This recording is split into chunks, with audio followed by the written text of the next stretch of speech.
Good evening, everyone. My name's Lewis, and I am a lead DevOps engineer here at SpaceX Games. And I'm going to talk a little bit tonight about monitoring, and in particular how monitoring has changed over time and the drivers behind that change. And then we're going to have a look at maybe how we'll be monitoring systems in the future. So first of all, a little bit about SpaceX Games. We make games for mobile and tablets.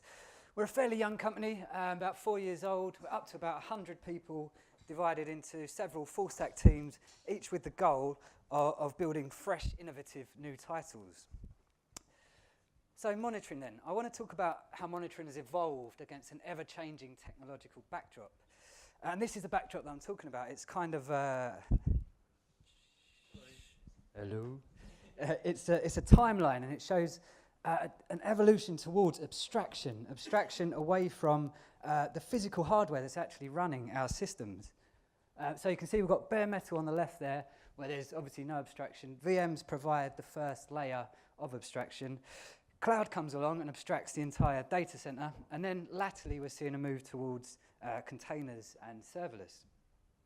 So to illustrate these technological changes, I want to introduce you to my completely made-up startup company, VoteMonkey.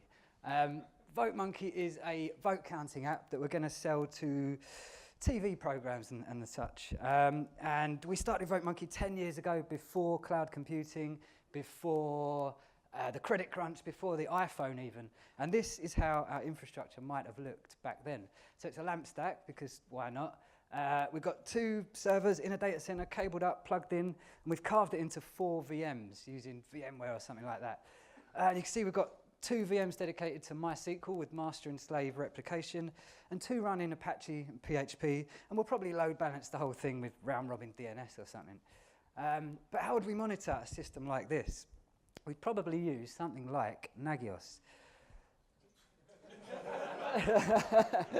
Is the correct answer.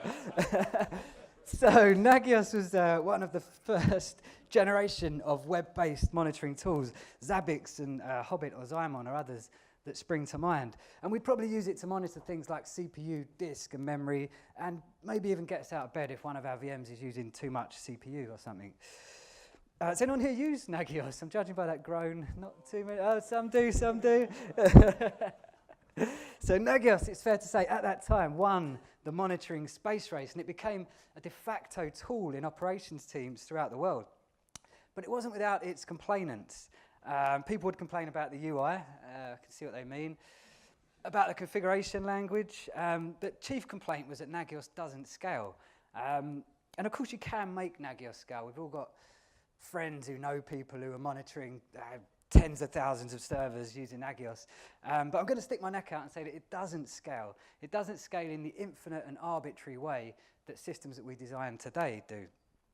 But despite that, Nagios still became hugely popular and remained so for a fair few years, until something came along that would lead to a decline in the dominance of Nagios. And that thing is the first blip in our technological timeline, the cloud. So back then, AWS was the obvious choice. Maybe it still is, but back then Amazon were busy stealing a march on the competition. And the cloud presented a real paradigm shift in the way that we build our systems. One of the tenets of cloud philosophy is that servers can be terminated and replaced all day long. And more than that, we're supposed to embrace that and turn off servers when we don't need them and turn them back on again when we do. So back at my fictional startup company, VoteMonkey, things are going great. We've just landed a contract with Britain's Got the Voice, and we've decided to move to the cloud because we want to reap all these benefits that everyone else is talking about. So we've rewritten our lamp stack as a monolithic jar, because that's what you did back then. And we've got these jars running on EC2 instances in an auto-scaling group, scaling up and down nicely all day long, fronted by an ELB, and the back end is some EC2 instances running MySQL, but we'll farm that off to RDS as soon as it gets invented, because we don't need to manage MySQL anymore. Amazon can do that for us. So at this point, Nagios begins to feel a little bit like a square peg. And the reason for that is that Nagios is a very centralized monitoring system. Checks are pushed from the server and executed remotely on the clients. And what this means is that all the configuration has to live on the server. So if you need to add or remove a host, you have to update that configuration and restart or reload the server, which, if you're scaling boxes in and out of existence dozens or hundreds of times a day, can become a little cumbersome. And people found various elegant ways around this. They would write their own APIs, they would write auto-discovery plugins or get configuration management to take care of it for them. But ultimately, it didn't feel very cloud native. And this, along with the other complaints mentioned, led us to look for a better solution. And that solution came along in the form of Sensu. Sensu addresses many of Nagios's shortcomings. It does scale. Sensu servers are completely stateless, and they're backed by Redis. And you'd have to have a pretty large estate to trouble Redis. It does have a nice UI these days, as you can see. But more importantly than that, it has a nice API. So servers can register and deregister themselves as they wink in and out of existence. And Sensu is a great tool, and we use it here at SpaceApe, and we've got very few complaints about it. But is it the answer to monitoring systems at scale? Probably not. The thing with Sensu is it's a tool very much in the image of Nagios, in that it reports systems as being in one of a set of discrete states, either OK, not OK, or yellow. And so it's kind of a stateful monitoring system, and something was happening in the background that would begin to challenge the very idea of having a stateful monitoring system at all. So cast your minds back to 2011 and this seminal blog post from Etsy. And if you don't remember the blog post, you've probably heard the sentiment, measure anything, measure everything. And another variant of it is, if it moves, measure it. And it's this idea that we should start to extract as much information as we can from our systems in the form of metrics. And this blog post was actually introducing StatsD, which, if you don't know, is just a simple node program that will listen on a port, accept an enormous amount of metrics, aggregate those metrics, and flush them to a back end. And in those days, there really was only one back end, and that was Graphite. Graphite would come to revolutionize the way that we looked at our systems. All of a sudden, we had this tool that would take our metrics and generate graphs that, whilst ugly in comparison to what we've become used to today, was still a darn sight better than RRD, which is what we'd had for the previous 20 years or so. And now, and more than that, Graphite provided us a language that we can aggregate and query those metrics. So now, instead of asking, is something OK, not OK, or yellow, we can ask, how bad is it? Give me the 90th percentile of request latencies. And this was a real game changer. And now Graphite became a de facto tool in operations teams throughout the world. Does anyone here use Graphite? I'm expecting a few more. Less? Oh, that's interesting. Again, Graphite was not without its complainants. Chief complaint about Graphite was that it is difficult to scale. And I'll caveat that and say it's not so difficult to scale if you're running on-premise with locally attached SSDs, but it can be difficult to scale in the cloud, at least as it was, where most disk is network attached and not SSD. And I believe that may have changed more recently. But another complaint about Graphite is its lack of cardinality.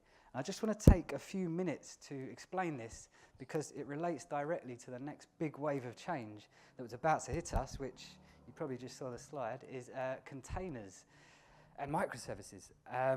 So containers presented yet another paradigm shift in the way that we build systems. Now we can have hundreds or thousands of tiny hosts, each running a single process. And if cloud VMs were short-lived, then these are positively ephemeral. We can almost guarantee that they will get turned off and rescheduled, almost on a whim, just to make the best use of resources. And at this point, we realize, if we didn't before, that it starts to no longer make sense to monitor the individual hosts that make up your system. And microservices as well, all these services talking to each other and ultimately generating more and more metrics. Never one's to be left behind the curve. Back at my no longer startup company, VoteMonkey, VoteMonkey's gone global. We've got the great Bolivian bake-off, Denmark's Got Talent, and we've decided to break our monolithic jar down into microservices and run it all under Kubernetes, and this is what our infrastructure might look like. We've got a web tier just serving static assets. We've built an API so that other developers can make apps against VoteMonkey. various microservices. We've thrown some Redis in there for in-memory vote sorting, and we've switched to Aurora at the back end, which is Amazon's massively scalable MySQL offering. So now we've got all these containers generating metrics. We've got Kubernetes metrics, we've got node-level metrics, and CloudWatch metrics. And frankly, at this stage, we're sort of struggling with Graphite. And the reason is, at this point in our evolution, with so many varied sources of metrics, we need to be able to send metrics in this top format, the OpenTSDB, or something like it. You can see we've got a single metric tagged with information that we can subsequently use to identify where that metric came from. And to achieve this in Graphite, you'd have to encode all of that information into the metric name itself. And not only does this lead to some very long, ugly, and a very high number of metrics, it actually makes querying a bit slower. With the top format, you can store the metadata separate to the metric data, and this speeds up query times.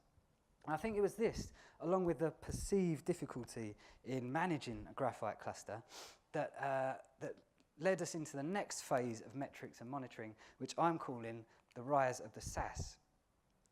So running in the cloud had sort of softened us up to this idea of outsourcing key components of our infrastructure.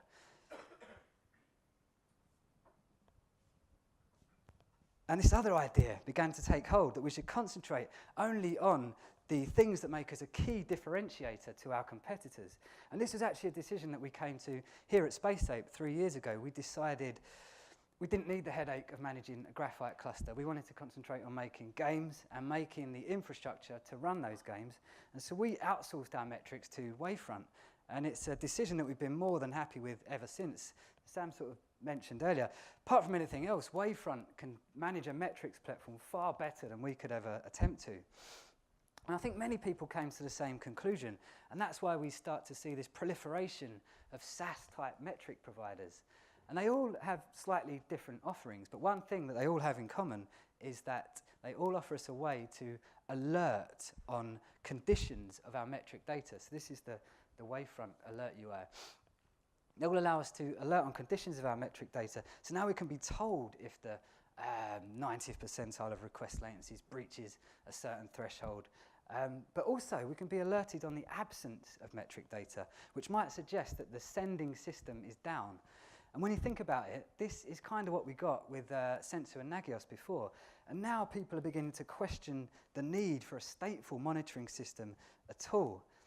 And it might seem anathema to us. And I mentioned, even at SpaceApe, we use Sensu, so I'm not pretending that we do this. But I know of a lot of very large companies, companies operating truly at scale, that are starting to forego the idea of having a stateful monitoring system at all and just key all of their alerting off of metrics.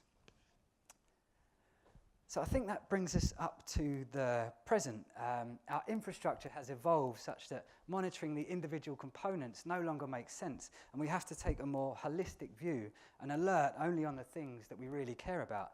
And the tech has evolved that enabled us to send and store an enormous number of metrics and create rich alerts from that metric data. And this in turn has led to less focus on the traditional monitoring, traditional stateful monitoring tools. So what do we think could come next? Well, it seems obvious that the next big wave of change to hit us, and some might say it already has, is serverless. And this is just the latest step in our journey towards abstraction. And as the name suggests, now the servers themselves have been abstracted away from us, and we just have functions that we ask somebody else to run. So how might VoteMonkey, my made-up company, how might the infrastructure look at VoteMonkey next year? Let's say that we've gone into TV advertising, so we could have a call to action at any time of day in any part of the world. So we need an infrastructure that can cope with sudden spikes of unexpected load. And Lambda fits the bill. So you can see that we've farmed our static assets off to CloudFront. We've got a couple of API gateways, some Lambda functions feeding into Kinesis, Elasticache. It still all ends up on Aurora at the back end. I don't know if you've ever seen a serverless infrastructure diagram, but they tend to get pretty large pretty quickly. So how would you monitor an infrastructure such as this? We haven't got any servers, so we can't install a monitoring agent. So stateful monitoring systems, at least on the face of it, appear to be out. So you might decide to do something like this. On each invocation of a Lambda function, fire off some metrics to a central statsd server. And this works fine for many workloads, but it does have some unexpected consequences, particularly if you care about request latency. And this was only explained to me recently, but it's kind of obvious when you think about it. With traditional high-performance systems, metrics are generally written into an in-memory buffer, and then a separate thread of execution comes along outside of the critical path and deals with those metrics. So the request is not slowed down. But in the serverless world, everything happens on the critical path. A function is invoked, and only when all threads in that function have finished is the response returned to the user. And you might say, well, writing metrics only takes 10 milliseconds, but if you've got dozens or hundreds of functions, each comprising a request, that can get amplified pretty quickly and can have a massive impact on your request latency. So one ingenious way that people have got around this, and I think this is what Datadog do, is to log the metric to the JavaScript console in the knowledge that it will get picked up by CloudWatch logs, and then have another job that subsequently processes those logs, looks for a string that matches this pattern, converts that to a metric, and then fires it off to a backend. And apart from the fact that this just feels a little bit mental, it actually introduces a lag in the liveness of your metrics, and we've sort of come to expect more from our metrics platforms. So right now, you're probably best off having some sort of synthetic end-to-end monitoring for serverless workflows, which could be another Lambda function in itself, or ironically, could be a Sensu/Nagios type check. But one other approach, I saw a talk by a guy called Richard Roger, and he proposed this idea of identifying invariant properties of your system. So things that won't change, and then alert on them if they do change. So for instance, if you know that every payment is going to generate a receipt, there's a one-to-one relationship between those things, and it's that relationship which is invariant. So we could alert on the divergence of the rate of payments and receipts, as that might indicate a problem. And he was talking specifically about microservices. The talk was actually a couple of years old. But I think this has more of an application in the serverless world, where one thing that we get almost for free is sort of the standard CloudWatch metrics around function invocation rates and error rates. But really, this is just a hypothesis, and I sort of wanted to make the point that serverless is so new and bleeding edge that I don't really think that monitoring has been adequately solved just yet. And just finally then, what do we think might come next? I personally find it very difficult to imagine anything that is more abstracted than serverless, but we'd perhaps be naive to think that it won't happen. And actually, serverless isn't right for all workflows, things like long-running daemons, for example. And we're already seeing a rise in adoption of these PaaS-type products like Google's GKE, which will just take your containers and run them for you. And Amazon is yet to catch up on that front, and that might be the next big battle in the ongoing war for cloud dominance. But just one parting thought. One thing that caught my eye recently was Google's CRE, which is Customer Reliability Engineering. And the premise here is that if you, as long as you pass a certain set of criteria, Google will take your code and your application and run it on GCE, obviously, and they will support and be on call, not only for the infrastructure, but for your code as well. And I don't need to spell it out to people in this room, but that is tantamount to abstracting the entire operations team. Personally, I don't think too many people will take them up on it, but we can't say we haven't been warned. Thank you. Any questions?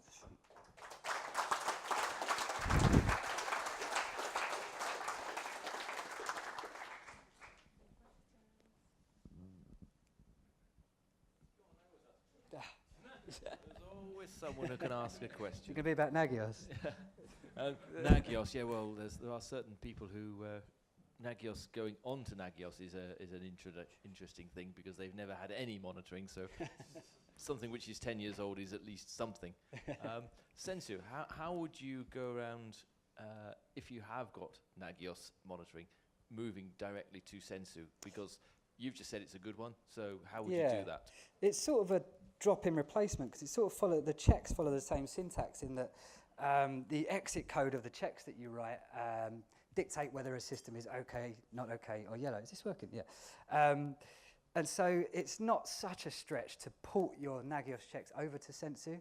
Apart from that, it would just be a case of rebuilding your entire monitoring system. I can't pretend anything else. But it's far easier. If you took the RabbitMQ out of it, which is not so easy, the rest of it is really simple to get up and running, highly available, and as I mentioned, it does scale nicely as opposed to Nagios. Okay, so key question, like if you use a SaaS monitoring product and it's your developers who actually instrument your code and basically shit metrics into that SaaS product, how do you make sure you don't pay for the nose for hosting it on like someone who actually bills you per cardinality of the metric? That is an excellent question. I can only speak from experience here at SpaceApe. Generally, that's not an issue. We work so closely with the developers that they're very much aware of the point rate limit that we set. I could see that being a problem in larger companies. Maybe some people have some stories about that, but all I can say is it hasn't been an issue thus far.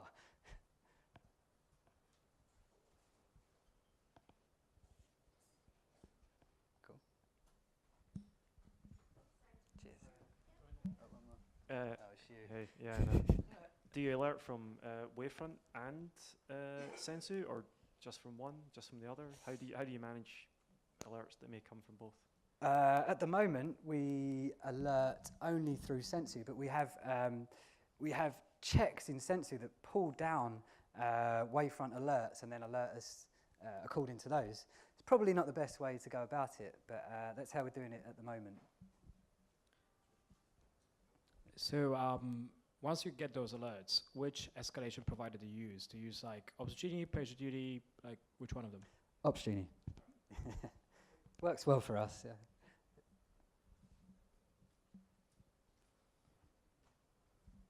It's not really a question, but I'm still fixing your scripts in Xymon.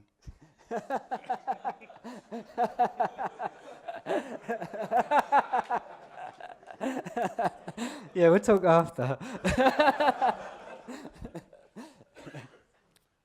Sorry, do you use machine learning or anomaly detection at any stage in any of your tools? Great question, that is. I almost wanted to get that in the talk, but I didn't really have time. I've looked into anomaly detection and came to the conclusion that it's such an enormous subject that you probably need a team or at least like one very qualified person looking at it full time to make any use of it. But that said, it also seems perfect fodder for AI. I don't know, I'd be surprised if some of the big SaaS vendors are not looking at that right now, but it seems to me like you could quite easily plug AI into metric data and come up with some really cool ways of alerting.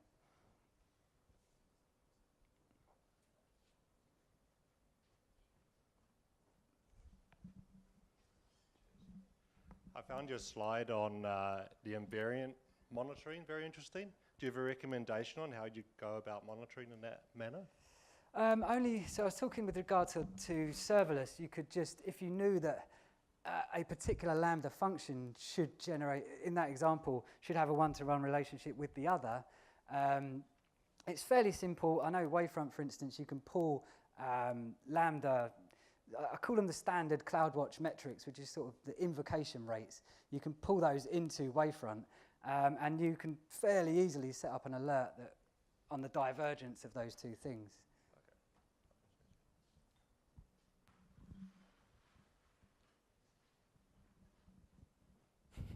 It's you again. Is there any way you guys looked into like tracing as a source of metrics for Lambda functions, like like Zipkin or like other open tracing providers, like Stackdriver Trace or something like that? We've been waiting for Lambda to get X-ray support. So Amazon have got this sort of APM type tool, and I don't know whether it's imminent or not, but it seems like that's something that they probably will be offering before long. So we're kind of just waiting for that.